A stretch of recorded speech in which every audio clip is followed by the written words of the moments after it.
Hey, what's up you guys? It's Ruthie and welcome back to my channel. In today's video, we're going to go into part 2 of chapter 22? Yeah, of Marked by PC Cast and Kristen Cast. So let's get right into this video.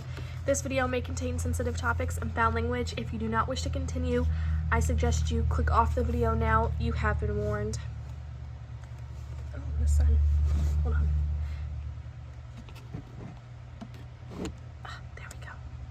Okay, we'll bring the stuff, Damien said. Yeah, we'll bring the stuff.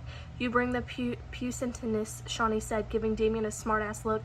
That is not the correct form of that word. You know you really should do more reading. Maybe your vocabulary would improve, Damien said. Your mom needs to read more, Shawnee said, and then she and Aaron dissolved in giggles at the really bad your mom joke. I, for one, was glad that they shifted the subject away from me and I could eat my salad and think in relative privacy while they bickered back and forth.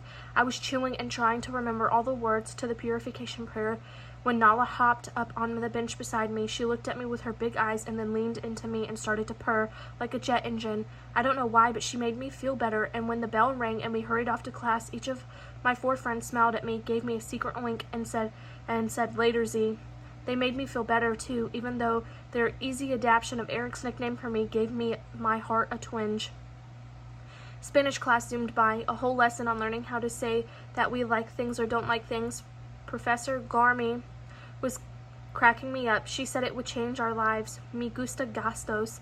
I like cats. Me gusta ir de compras. I like shopping. No me gusta cocinar. I don't like to cook. No me gusta levantar el gato. I don't like to wash the cat. Those were Professor Garmy's favorites, and we spent the hour coming up with our own favorites. I tried not to scribble things like me gusta Eric and no me gusta el hago Aphrodite. Okay, so I'm sure el hago is not how you say hag in Spanish, but still. Anyway, class was fun and I actually understood what we were saying. Equestrian class didn't quite zoom by. Mucking stalls was good for thinking. I went over and over the purification prayer, but the hour definitely seemed to take an hour. This time, Stevie Ray didn't have to come get me. I was way too anxious to lose track of time. As the bell rang, I was quickly putting the curry combs, happy that Lanabanya had let me groom Persephone again, and preoccupied because she had also told me that starting next week she thought I might actually begin riding her. I hurried out of the stables wishing that the hour wasn't so late back in the real world. I'd love to call Grandma and tell her how I was doing with the horses. I know what's going on. I swear I almost choked. God, Aphrodite, could you make a sound or something? What are you, part spider? You scared the hell out of me. What's wrong? She purred. Guilty conscience. When you sneak up behind people, you scare them. Guilt has nothing to do with it. So you're not guilty? Aphrodite, I don't know what you're talking about. I know what you're planning for tonight, and yet I still don't know what you're talking about. Ah, crap. How could she have found out? Everyone thinks you're so damn cute and so damn innocent, and they're so damn impressed by that freakish mark of yours, everyone but me. She turned to face me, and we stopped in the middle of the sidewalk. Her blue eyes narrowed, and her face twisted until it was scarily haggish. Huh? I wondered briefly if the twins realized how accurate their nicknames for her was. No matter what bullshit you've heard, he's still mine. He'll always be mine. My eyes widened, and I felt a wash of relief so intense it made me laugh. She was talking about Eric, not about the purification prayer. Wow, you sound like Eric's mom. Does he know you're checking up on him? Did I look like Eric's mom when you watched me suck his dick in the hall? So she did know. Whatever.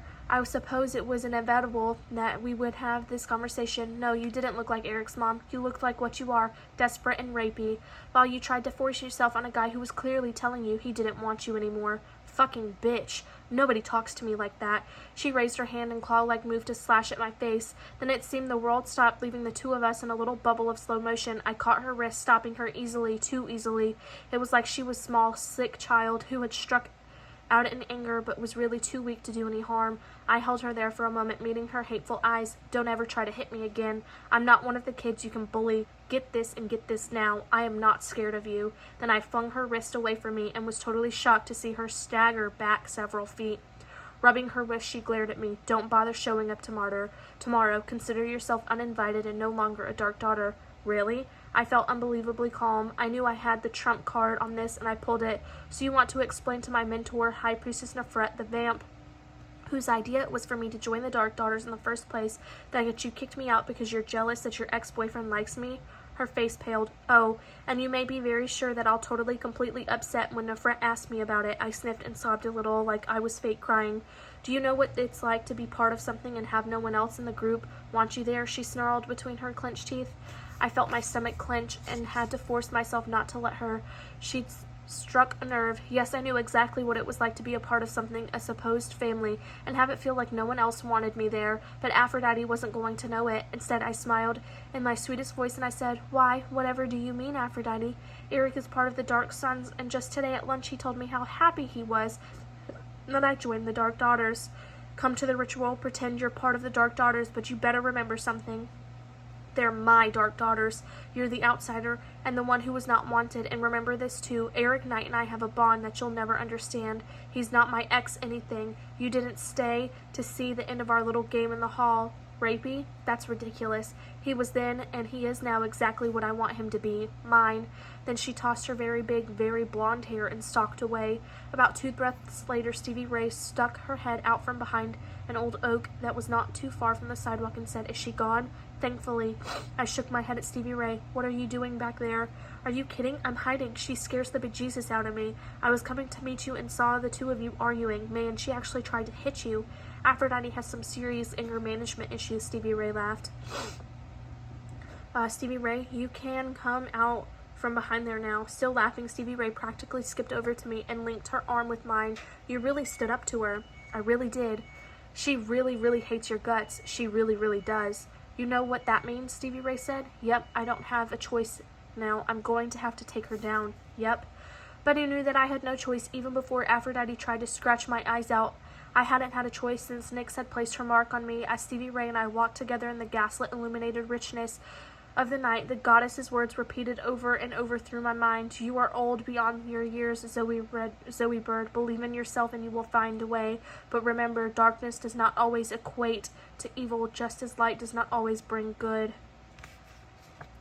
That is the end of this chapter. I will see you guys in the next video. Bye.